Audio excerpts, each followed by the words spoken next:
চলছে রাজ্য তো শনি রাজ চলছে রাজ্য তো শনি রাজ চলছে।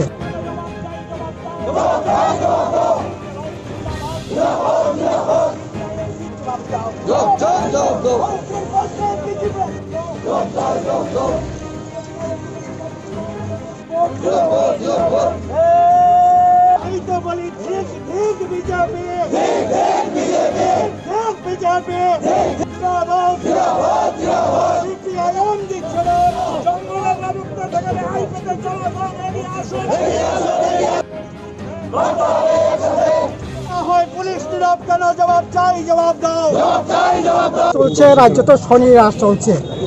কোথায় মানুষের কাজের ব্যবস্থা করবে, খাদ্যের ব্যবস্থা করবে, চাকরির ব্যবস্থা করবে, কর্মসংস্থান ব্যবস্থা করবে। প্রায় 41-42 মাস চলছে এই একটা অথর্ব একটা গভর্নমেন্ট চলছে। জনকল্যাণে মানুষের জন্য কোনো কাজ নাই। সোশ্যাল মিডিয়া খুললে পরেই দেখা যাচ্ছে কোথায় গন্ডগোল হচ্ছে, কোথায় একটা রাস্তার অবরোধ হচ্ছে, কার মাথা ফাটানো হচ্ছে, কার বাড়ি পোড়ানো হচ্ছে, এগুলি চলছে নাকি? এই তো শনি রাজ চলছে, এটা বেশি দিন চলতে পারে না। আর শাসক গোষ্ঠী যদি মনে করে, সরকার এবং শাসক তারা যদি মনে করে গুন্ডামি করেই রাজ্য শাসন করা যাবে, মানুষকে শাসন করতে পারবে, তাহলে ওরা মূর্খের স্বর্গে বাস করছে। আক্রমণ যত হবে, প্রতিরোধ হবে, আন্দোলন হবে। 68 সালের অভিজ্ঞতা রাজ্যের মানুষের আছে, ছেড়ে দেওয়া হবে না, ছেড়ে দেওয়া হবে না। এই করে মানুষের উপর আক্রমণ করে, গণতন্ত্র জবাই করে এভাবে চলবে? বিজেপি শিক্ষা নেওয়া উচিত, গভর্নমেন্টকে শিক্ষা নেওয়া উচিত। আজকে আইপিএফটি বিজেপি পাহাড়ে কি অবস্থা? হ্যাঁ, 2018-এর পর যে বিজেপি যে আইপিএফটি পাহাড়ে একেবারে মানে কি বলবো, ভয়ঙ্কর একটা স্বৈরাচারী সন্ত্রাসের রাজত্ব কায়েম করেছিল। আজকে কি দেখছি আমরা?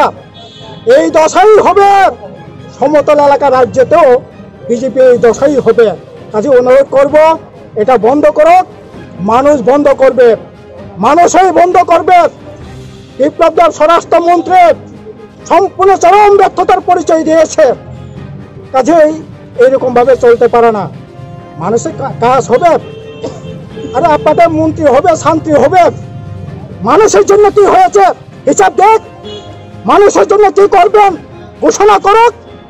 এই না করে পার্টি বেশ ভোট দিয়ে ভাঙতে হবে, বাড়িঘর আক্রমণ করতে হবে, এভাবে চলবে? আর পুলিশ সেখানে নীরব দর্শক হয়ে হাত গুটিয়ে বসে থাকবে? এটা চলবে? চলতে পারে না। কাজে শান্তিকামী মানুষের কাছে আমাদেরও আবেদন থাকবে, আপনারা প্রতিরোধে প্রতিবাদে এগিয়ে আসুন। এই দিন চলতে দেওয়া যায় না। ত্রিপুরা রাজ্যে শান্তি, ত্রিপুরা জাতি উপজাতি ঐক্যের ত্রিপুরা, এখানে এই করেই আমরা এগিয়ে চলছি। কাজেই আমাদের এই প্রতিরোধ চলবে। শান্তি মানুষের কাছে আমাদের আবেদন থাকবে, এগিয়ে আসুন। ঘরে চুপচাপ করে বসে থাকা নয়, রাস্তায় নামুন, বেরিয়ে আসুন, প্রতিরোধে দুর্গ গড়ে তুলুন। নাহলে এই শয়তানদের কাছ থেকে মানুষকে বাঁচানো যাবে না।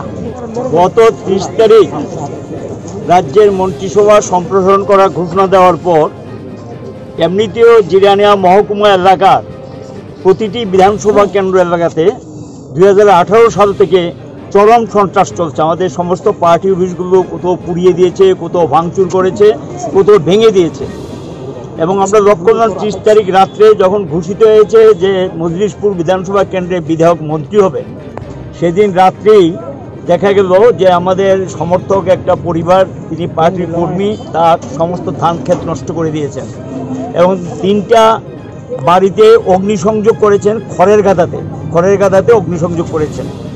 একটা বাড়িতে ঢিল পাটকেল ছড়েছেন এবং এই অবস্থা 30 তারিখে করেছেন। আমরা লক্ষ্য করছি যে গত কয়েকদিন যাবৎ এমনিতে চাপ দিচ্ছে যে সিপিএম করা যাবে না এবং এই এলাকায় থাকতে হলে সব তাদের সঙ্গে যোগদান করতে হবে। এর বিরোধিতা প্রতিবাদ মানুষ করছেন, মানুষ নীরব বসে আছেন না, মানুষ এগুলো প্রতিবাদ করছেন। গতকাল রাত্রে রানীবাজার থানার অধীন কৃষ্ণনগর পার্টি লোকাল কমিটির একটা অফিস ছিল। এটা একতলা বিল্ডিং এবং 2টা কক্ষ বিশিষ্ট একটা, সেখানে এটা 2018 সালে নির্বাচনের ফলাফল ঘোষণার পর লুটপাট করেছেন। তারপরে অফিসটা তালাবদ্ধ অবস্থায় ছিল এবং এই অফিসটা কালকে বিদ্যুৎ সংযোগ ছিন্ন করে দিয়ে, অন্ধকার নামিয়ে দিয়ে রাত্র 9:30 থেকে 10:45-র মধ্যে তারা ড্রজার নিয়ে যান। এলাকার মানুষ জিজ্ঞাসা করেন যে এখানে ড্রজার নিয়ে আসলেন কেন? সবাইকে তাড়িয়ে দিয়ে এলাকাটাকে কর্ডনিং করে সেখানে গিয়ে তারা ড্রজার দিয়ে ভাঙতে শুরু করেন। ঘটনা জানার সঙ্গে সঙ্গে আমি পশ্চিম ত্রিপুরা জেলার পুলিশ সুপারের দৃষ্টি আকর্ষণ করি, এরকম একটা ঘটনা ঘটতে যাচ্ছে, আপনার হস্তক্ষেপ করুন। কিছুক্ষণ পরে এসডিপো জিরানিয়া তিনিও মোবাইলে কথাবার্তা বলেন। লক্ষ্য করা গেল যে এই ঘটনার পরিপ্রেক্ষিতে পুলিশ কোনো ভূমিকা নেননি এবং তারা রাত্র 11:30-12টা পর্যন্ত এটা ভাঙচুর করেছেন। গোটা এলাকার মানুষ, প্রচণ্ড আওয়াজ হয়, একটা বিল্ডিং ভাঙতে গেলে তো আওয়াজ হয়, গোটা এলাকার মানুষ এই দৃশ্য দেখছেন। কিন্তু পুলিশ সেখানে গিয়ে হস্তক্ষেপ করা, ড্রজারটাকে সিজ করতে পারতেন, যারা যুক্ত তাদেরকে গ্রেপ্তার করতে পারতেন বা বাধা দিতে পারতেন, কোনো ভূমিকা পুলিশের দিক থেকে নেওয়া হয়নি। আমরা স্তম্ভিত। এমনিতেও লক্ষ্য করছি আমরা গত কয়েক বছর ধরে এটা চলছে। এখানে তারা মন্ত্রী হবে, এটা তো তাদের দলের ব্যাপার, তার জন্য বাড়িঘর ভাঙচুর করতে হবে, পার্টি অফিস ভাঙচুর করতে হবে, এটা কেমন কথা? আর এই এলাকা থেকে তো নতুন না, এখান থেকে মন্ত্রী হয়েছেন যতীন মজুমদার কংগ্রেসের পিরিয়ডে, শৈলেশম মন্ত্রী হয়েছেন, তারপরে আমি মন্ত্রী ছিলাম কিছুদিন কয়েক বছর, এবং সেখানে গিয়ে লক্ষ্য হয়ে গেল যে এরপরে তো একজন বিধেয়কও মধ্যে হয়েছিল দীপকনাথ কংগ্রেসের। কিন্তু এই ধরনের ঘটনা আগেও সন্ত্রাস হয়েছে, কিন্তু এই সন্ত্রাস চরম আকার নিয়েছে।